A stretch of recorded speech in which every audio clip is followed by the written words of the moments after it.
नमस्कार, स्वागत है आपका प्रोफेशनल एस्ट्रोलॉजी पर। मैं यशराज तिवारी आज आप सभी के सम्मुख उपस्थित हुआ हूं अप्रैल 2025 के मासिक राशिफल को लेकर।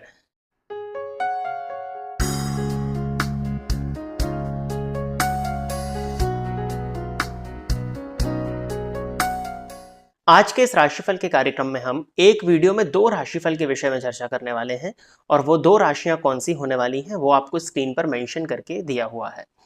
आज के इस राशिफल के कार्यक्रम में हम चर्चा करने वाले हैं कि आपका ये मंथ कैसा जाने वाला है, क्या लाभ और क्या हानि आपको इस मंथ में देखने में मिलने वाली है। साथ ही साथ आपकी लव लाइफ कैसी होगी, आपकी करियर लाइफ कैसी होगी, धन की स्थिति आपके लिए इस मंथ में कैसी होने वाली है। साथ ही साथ आपका व्यापार, आपका दाम्पत्य जीवन, आपकी मैरिड लाइफ, अविवाहितों के लिए ये समय कैसा जाने वाला है। साथ ही साथ विद्यार्थियों के पॉइंट ऑफ व्यू से ये मंथ किन उपलब्धियों को लेकर के आ रहा है, इस विषय में भी चर्चा आज के इस राशिफल के कार्यक्रम में होने वाली है। जैसा कि आप सभी दर्शक जानते हैं कि जो राशिफल का कार्यक्रम होता है वो गोचर पर आधारित होता है और गोचर मौसम की तरह होता है। ये निर्भर करता है आपकी जन्म कुंडली की प्लैनेटरी पोजीशन पर। यदि आप अपनी जन्म कुंडली का विश्लेषण मुझसे कराना चाहते हैं तो इस वीडियो में जो नंबर डिस्प्ले हो रहे हैं उन पर आप व्हाट्सएप के माध्यम से संपर्क करके अपनी जन्म कुंडली विश्लेषण का स्लॉट बुक कर सकते हैं। साथ ही साथ अब मैं आपको बता देता हूं कि इस मंथ में किन ग्रहों का राशि परिवर्तन होने वाला है, जिसके आधार पर हमारा ये आज का राशिफल का कार्यक्रम होने जा रहा है। तो हर मंथ की तरह सूर्य 14 अप्रैल को मीन राशि को छोड़कर के अपनी उच्च राशि अर्थात मेष राशि में प्रवेश करने जा रहे हैं। साथ ही साथ मंगल मिथुन राशि को छोड़कर के 3 अप्रैल को कर्क राशि में अर्थात अपनी नीच राशि में प्रवेश करने जा रहे हैं। साथ ही साथ बुध 7 अप्रैल में इसी राशि में मार्गी हो जाएंगे और साथ ही साथ शुक्र 13 अप्रैल को मीन राशि में ही मार्गी होने वाले हैं। तो इन चार ग्रहों के गोचर के परिवर्तन के आधार पर आज का ये राशिफल का कार्यक्रम होने वाला है। साथ ही साथ आपको स्क्रीन के माध्यम से भी आपकी राशि के अकॉर्डिंग इस गोचर काल को समझाने का प्रयत्न किया जाएगा। आज के इस राशिफल के कार्यक्रम को आप अपनी चंद्र राशि यानी कि अपनी जन्म राशि के आधार पर देखिए, यानी कि आपकी जन्म कुंडली में चंद्रमा जिस राशि में बैठे वहीं आपकी जन्म राशि और चंद्र राशि है। और यदि आप अपनी जन्म राशि के विषय में नहीं जानते हैं तो आप अपने नाम राशि के आधार पर भी इस राशिफल के कार्यक्रम को देख सकते हैं। यदि आप इस कार्यक्रम को देखते हैं और इस कार्यक्रम के माध्यम से आपका कुछ भी लाभ होता है तो आप इस वीडियो को लाइक करें, साथ ही साथ इस चैनल को सब्सक्राइब करें ताकि इन फ्यूचर जो भी कंटेंट मेरे द्वारा इस चैनल पर अपलोड किया जाता है उसका नोटिफिकेशन आपको मिलता रहे। यदि इस कार्यक्रम के माध्यम से आपका कुछ भी लाभ होता है तो आप इस वीडियो को ज़्यादा से ज़्यादा लोगों के साथ में शेयर करें ताकि और भी लोगों का लाभ हो और उसका माध्यम आप सभी दर्शक बने। आइए अब हम चर्चा प्रारंभ करते हैं राशियों के क्रम में नवी राशि अर्थात धनु राशि के जातकों के लिए अप्रैल 2025 का ये मंथ क्या लेकर के आ रहा है। धनु राशि के जातकों के लिए देखा जाए तो सबसे पहले इस मंथ की स्टार्टिंग में ये जो पंचग्रही योग बन रहा है ये आपकी ही राशि के चतुर्थ स्थान में बन रहा है। चतुर्थ स्थान में इतने सारे ग्रहों के होने के चलते कहीं ना कहीं चित्त की अशांति, मानसिक अशांति, बेचैनी, कुछ हद तक कंफ्यूजन्स आप मंथ की स्टार्टिंग में महसूस कर सकते हैं। सूर्य वैसे तो भाग्येश होकर के आपके लिए चतुर्थ स्थान में संचरण कर रहे हैं, तो भूमि भवन और वाहन से संबंधित यदि किसी तरह का मामला चल रहा था तो वो सॉल्व हो जाएगा।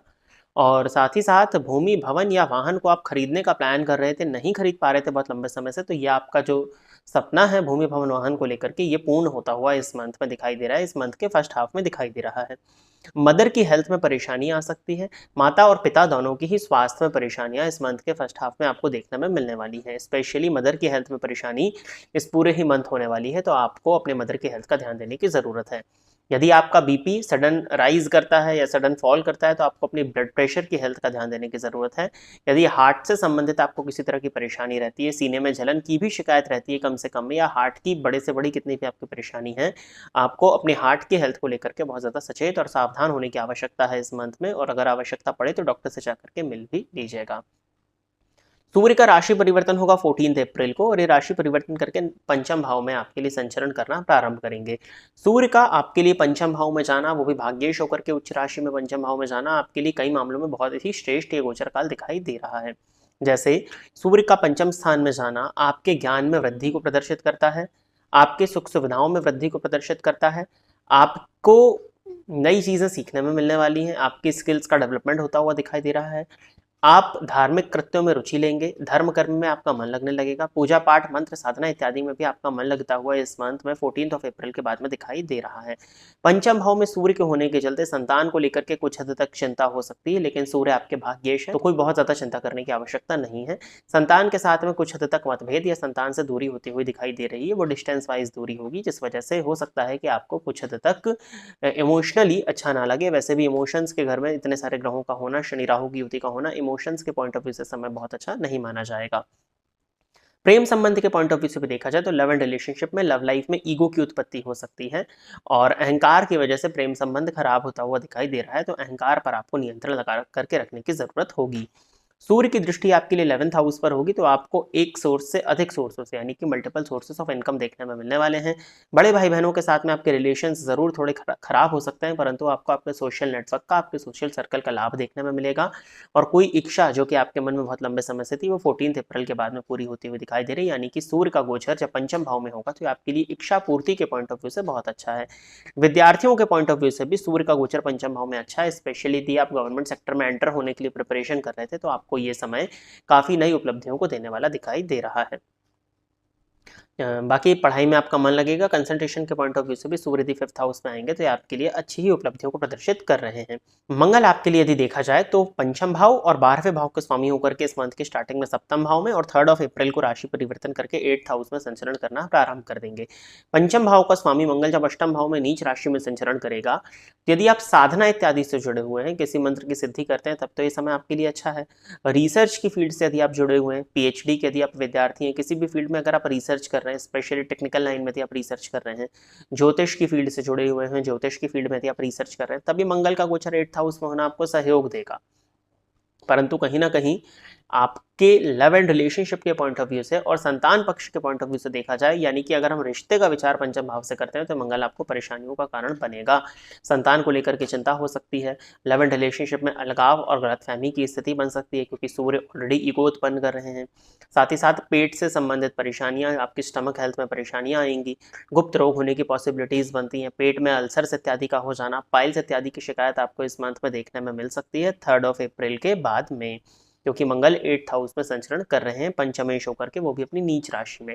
मंगल की चौथी दृष्टि 11वें भाव पर होगी तो ये धन आगमन के पॉइंट ऑफ व्यू से अच्छा है। आप अपनी स्किल्स, अपने नॉलेज और 12th हाउस के लॉर्ड भी हैं, तो यात्रा इत्यादि करके आप धन का आगमन इस मंथ में एक्सपेक्ट कर सकते हैं।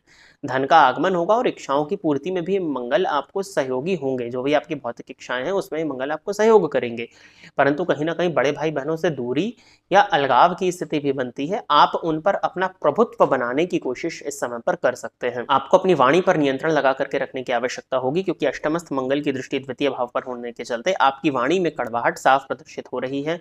आंखों की परेशानी, ज्यादा तला भुना मसालेदार खाने से आपको बचना चाहिए, नहीं तो आपकी हेल्थ में परेशानियां इस वजह से होंगी।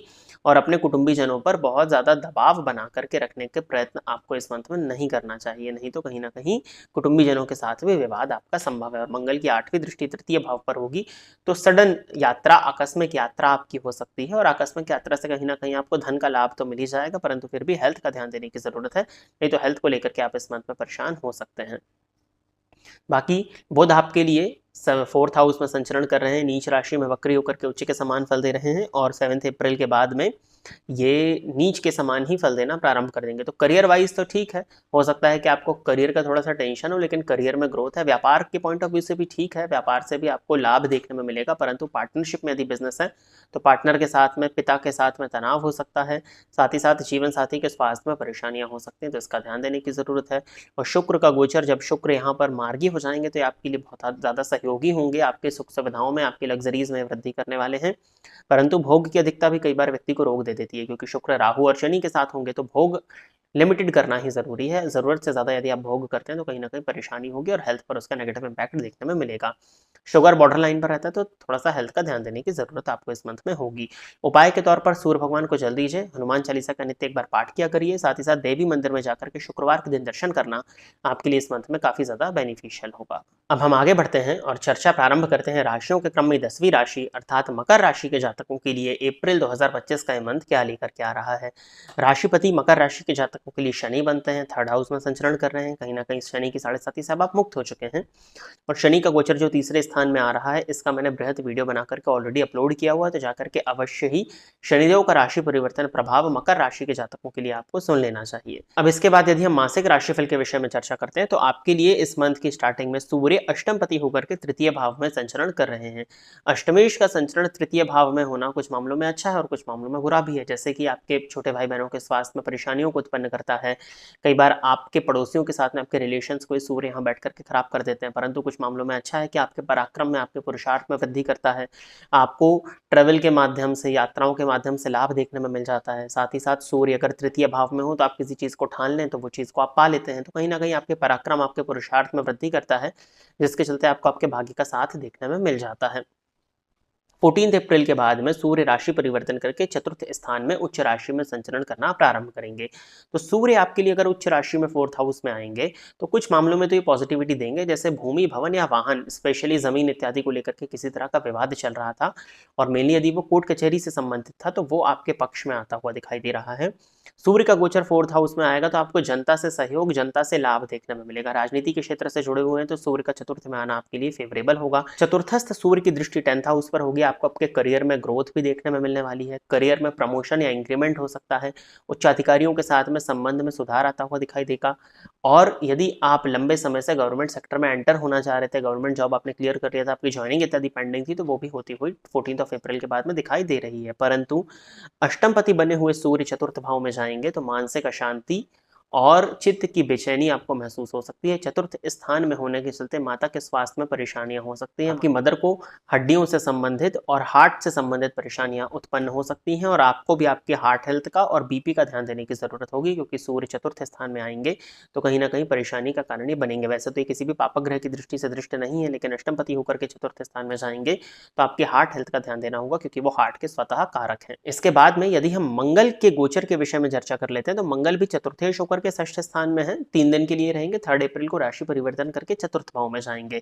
तो अब चतुर्थ भाव का स्वामी भी नीच का होगा, तो हार्ट के हेल्थ का और मदर के हेल्थ का दोनों का ही ध्यान देने की जरूरत है। हो सकता है सुखों का उपभोग कम कर पाए, लेकिन सुखों की प्राप्ति अवश्य होगी।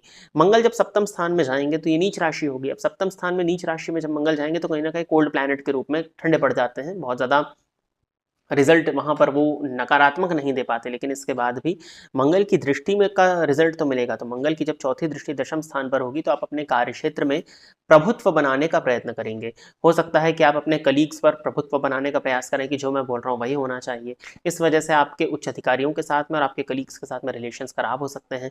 हो सकता है कि पिता पर, राजनीति से जुड़े हुए तो जनता पर आप अपना प्रभुत्व बनाने के लिए कुछ हद तक ऐसे डिसीजन या कुछ ऐसे एक्शंस ले लें जिस वजह से उन की नजर में आपकी छवि कुछ हद तक कमजोर हो जाए।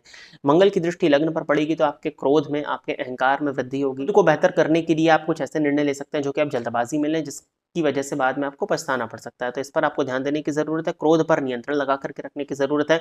बुखार इत्यादि से बचने का प्रयत्न करना चाहिए, क्योंकि मंगल का संबंध लगने से बनेगा तो बुखार की परेशानी आपको देखने में मिल सकती है। बाकी मंगल की दृष्टि द्वितीय भाव पर होगी तो कुटुंबी जनों के साथ में व्यर्थ के विवाद से बचना चाहिए। वाणी की कड़वाहट साफ देखने में दिखाई दे रही है, क्योंकि मंगल की दृष्टि सेकंड हाउस पर है, तो आप अपने अहंकार को पोषित करने के लिए कुछ कड़वा भी बोल सकते हैं। खान पान पर नियंत्रण लगा करके रखने की जरूरत होगी। ज्यादा तला भुना खाने से बचना चाहिए। कोलेस्ट्रॉल लेवल्स आपके राइज कर सकते हैं, क्योंकि सूर्य ऑलरेडी फोर्थ हाउस में और मंगल की दृष्टि द्वितीय भाव पर पड़ने के चलते तला भुना मसालेदार खाने की आपको इच्छा इस मंथ में देखने में मिलने वाली है।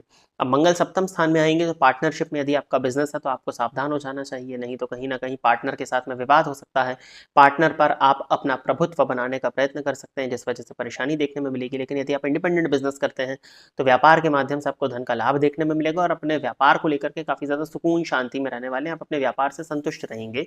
मल्टीपल सोर्सेज ऑफ इनकम आपको आपके बिजनेस से जुड़ करके देखने में मिलने वाले हैं। यात्रा, अगर किसी तरह की व्यापारिक यात्रा होती है तो उससे भी आपको लाभ देखने में मिलेगा।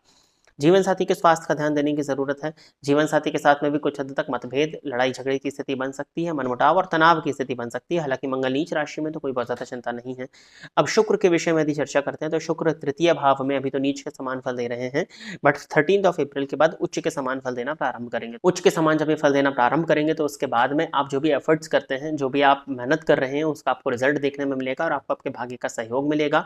कहीं ना कहीं धार्मिक यात्रा भी आपकी हो सकती है और धर्म जो आपने पहले से ऑलरेडी किया हुआ है उस धर्म से आपको जो सहयोग देखने में मिलना चाहिए वो मिलता हुआ दिखाई दे रहा है। और बुध भी तृतीय भाव में जब नीच के समान फल देना प्रारंभ करेंगे तो कहीं ना कहीं स्वास्थ्य की परेशानी, कंधे में दर्द, जोड़ों में दर्द की शिकायत आपको हो सकती है, तो इस बात का आपको ध्यान देने की जरूरत होगी। बाकी अपनी कम्युनिकेशन स्किल्स पर थोड़ा सा ध्यान देना है, नहीं तो वाणी की कड़वाहट की वजह से रिश्ते बिगड़ सकते हैं। और पड़ोसियों के साथ में भी संबंध को मधुर बना करके रखने का प्रयत्न करिए, नहीं तो इस मंथ में पड़ोसियों के साथ में भी संबंध खराब होते हुए दिखाई दे रहे हैं। उपाय के तौर पर आपको सूर्य भगवान की अत्यधिक आराधना करनी है। संभव हो तो रोज नहीं तो रविवार के दिन आदित्य हृदय स्तोत्र का पाठ करिए। नित्य सूर्य भगवान को जल प्रदान करिए। साथ ही साथ में शुक्र राहु की युति है तो देवी मंदिर में जाकर के दर्शन करना आपके लिए शुक्रवार के दिन स्पेशली बहुत ज्यादा बेनिफिशियल होगा। और मंगल सप्तम स्थान में आ रहे हैं तो हनुमान जी की आराधना करिए ताकि जो भी परेशानियां हैं उसमें काफी हद तक कमी आपको देखने में मिले। हनुमान चालीसा का पाठ भी आप कर सकते हैं।